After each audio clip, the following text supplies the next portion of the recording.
शहर के एक छोटे से मोहल्ले में रहने वाला मोहन एक रिक्शा चालक था। उसकी आर्थिक स्थिति बहुत कमज़ोर थी, लेकिन उसका सपना था कि उसका बेटा रोहन पढ़ लिख कर बड़ा आदमी बने। मोहन ने दिन रात मेहनत की, लोगों के ताने सहे, पर अपने बेटे की पढ़ाई में कोई कमी नहीं आने दी। रोहन ने भी अपने पिता के संघर्ष को देखा और दिल में ठान लिया कि वह कुछ बड़ा करेगा। कई मुश्किलों का सामना करते हुए उसने पढ़ाई जारी रखी और आखिरकार यूपीएससी की परीक्षा पास कर कलेक्टर बन गया। 5 साल बाद रोहन जब कलेक्टर बनकर अपने शहर लौटा तो वह अपने पिता की परीक्षा लेना चाहता था। वह साधारण कपड़ों में एक गरीब व्यक्ति की तरह अपने ही घर गया। मोहन और उसकी पत्नी उसे पहचान नहीं पाए।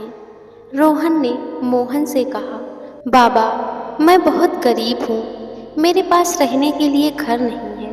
क्या आप मुझे एक रात अपने घर में ठहरने दे सकते हैं? मोहन ने बिना कुछ सोचे कहा, बेटा, हमारे पास खुद कुछ नहीं है, लेकिन हो सके तो तुम्हारी मदद जरूर करेंगे। यह सुनकर रोहन की आंखों में आंसू आ गए। उसने अपने बाबा, मैं आपका बेटा रोहन हूँ। आज मैं कलेक्टर बन गया हूँ, लेकिन आप आज भी वैसे ही नेक दिल और दयालु हैं। मोहन और उसकी पत्नी की आंखों में खुशी के आंसू आ गए। पूरे मोहल्ले में यह खबर आग की तरह फैल गई और हर कोई मोहन को बधाई देने आया। रोहन जब कलेक्टर बनकर अपने माता पिता के पास लौटा तो पूरे मोहल्ले में खुशी के लहर। लोग हैरान थे कि जिस मोहन को कभी ताने मारे जाते थे, उसी का बेटा आज शहर का सबसे बड़ा अधिकारी बन गया है। लेकिन रोहन को अब एक और बड़ा फैसला लेना था। वह अपने पिता को इस गरीबी से बाहर निकालना चाहता था, पर मोहन ने कहा, बेटा, मैंने मेहनत से जीना सीखा है। अगर तुम हमारी ज़िंदगी में मदद करना चाहते हो तो इस शहर के गरीबों की ज़िंदगी बदल दो। रोहन ने अपने पिता की बात को दिल से लगाया और शहर में एक योजना की शुरुआत की, जिसमें गरीब रिक्शा चालकों, मजदूरों और उनके बच्चों की पढ़ाई के लिए विशेष सुविधाएं दी जाने लगी। उसने शिक्षा के लिए एक फ्री कोचिंग सेंटर भी शुरू किया, जहां गरीब बच्चों को यूपीएससी और अन्य परीक्षाओं की तैयारी करवाई जाती थी। धीरे धीरे इस योजना से कई बच्चों की ज़िंदगी बदलने लगी।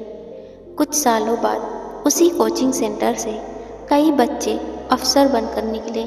एक दिन एक युवक रोहन के दफ्तर में आया और भावुक होकर बोला, सर, मैं भी एक रिक्शा चालक का बेटा हूँ। जब आप हमारे कोचिंग सेंटर में आए थे, तब आपने कहा था कि हम मेहनत करें तो कोई भी हमें रोक नहीं सकता।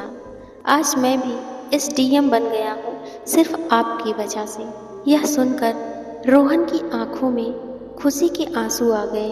उसने महसूस किया कि असली सफलता सिर्फ खुद के लिए नहीं होती, बल्कि तब होती है जब आप दूसरों की ज़िंदगी भी संवार सको। उस दिन मोहन और उसकी पत्नी गर्व से रोहन को देख रहे थे। उन्होंने भले ही एक साधारण जीवन जिया, लेकिन उनका बेटा अब हजारों गरीबों की ज़िंदगी रोशन कर रहा था। यह सब चलता रहा और अब रोहन के जीवन का एक नया अध्याय शुरू हो चुका था। वह अपने पिता की सीख को आगे बढ़ाते हुए गरीबों की मदद के लिए लगातार प्रयास कर रहा था।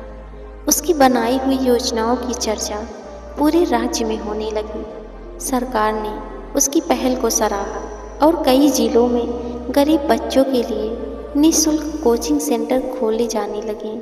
लेकिन जब भी कोई बदलाव लाने की कोशिश करता है तो उसे मुश्किलों का सामना करना ही पड़ता है।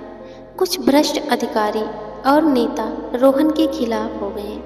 उन्हें यह पसंद नहीं था कि कोई गरीबों की भलाई के लिए इतना कुछ कर रहा है।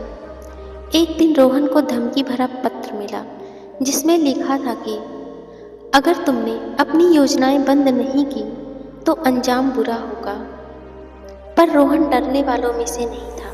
उसने अपने पिता से बात की तो मोहन ने मुस्कुराते हुए कहा, बेटा, जब तूने रिक्शे के पीछे बैठकर पढ़ाई की थी तब भी तो लोग मजाक ही उड़ाते थे, लेकिन तुमने हार नहीं मानी क्या?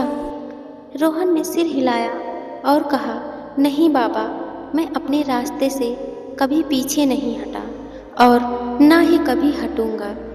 रोहन ने भ्रष्टाचार के खिलाफ एक बड़ी जांच शुरू की, जिसमें कई भ्रष्ट अधिकारियों के नाम सामने आए। सरकार ने कड़ी कार्रवाई की और रोहन की ईमानदारी को देखते हुए उसे राज्य का सबसे ईमानदार अफसर घोषित किया। धीरे धीरे उसकी योजनाएं पूरे देश में लागू होने लगी और अब गरीब बच्चों को शिक्षा के लिए भटकना नहीं पड़ता था। कई बच्चे जो कभी सपने देखने से भी डरते थे, अब डॉक्टर, इंजीनियर और अफसर बनकर देश की सेवा कर रहे हैं। एक दिन रोहन अपने पुराने घर लौटा जहां उसके माता पिता रहते थे। वह अब भी वही साधारण जीवन जी रहे थे। रोहन ने कहा, बाबा, अब आपको रिक्शा चलाने की ज़रूरत नहीं है। मैं आपके लिए बड़ा घर खरीद सकता हूँ, सारी सुख सुविधाएं दे सकता हूँ। मोहन ने प्यार से रोहन के सिर पर हाथ रखा और कहा, बेटा, हमें बड़े घर की ज़रूरत नहीं, क्योंकि हमारा असली घर वो हजारों बच्चे हैं जिनकी ज़िंदगी तुमने बदल दी है। यह सुनकर रोहन की आंखें नम हो गई।